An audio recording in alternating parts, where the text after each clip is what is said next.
So thank you for tuning in to MCH's regional interviews. The goal of these is to make sure people are aware that homelessness is a statewide crisis and we all need to play a role in our advocacy so we can end homelessness. Right now, we have a special guest, KaTina, who is the program manager to coordinated access to housing and shelter with Catholic Charities. And we're just thrilled to have you. You know, Catholic Charities does great work, and we know you're a part of the reason why that's possible. So I'm going to dive right in with the first question. How does a need for more resources impact you, and how does it impact your community that you live in, where you work? How does resources impact the work you do? First of all, thanks for having me. But I would say that more resources would help make it possible to house more of our homeless families.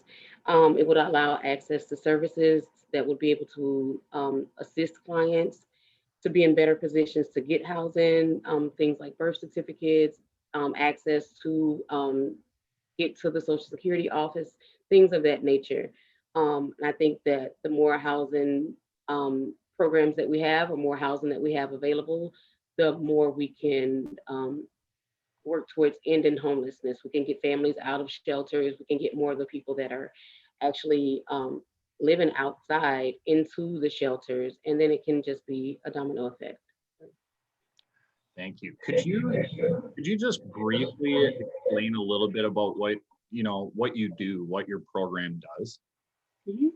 Sure. So it is coordinated access to housing and shelter, and it is kind of just as it says, we coordinate housing. So when families go into homeless shelters or enter into the homeless system, our staff go out, I'm sorry, and assess these families to see what their needs are and see what housing programs they qualify for.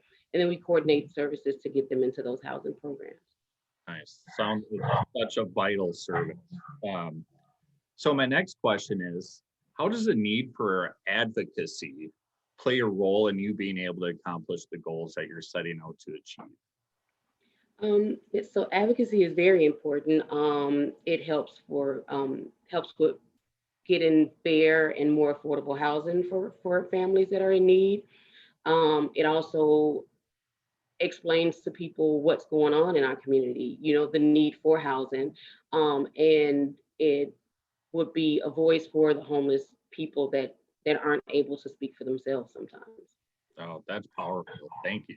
Thank you. So hopefully if you're listening to this, those words really stick in your head. So we have kind of an open-ended question for you. Just, do you have a message? So when you think about all the advocates, not just in the Twin Cities, but across the entire state, do you have a message for them that you want to make sure they remember as they're advocating? I would like to let them know that their work is not in vain, to keep advocating for homeless families.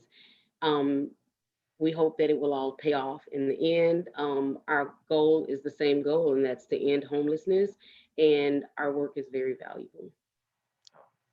Well, I can't think of a better way to end this. We're trying to make these videos, in a way that will inspire people. And I think we've achieved that goal during this conversation. So thank you, KaTina. If you are watching this again, uh, feel free to watch this multiple times, just so it gets stuck in your head. Reach out to great organizations like Catholic Charities. So one final time, thank you, KaTina. Thank you so much for having me. I appreciate it.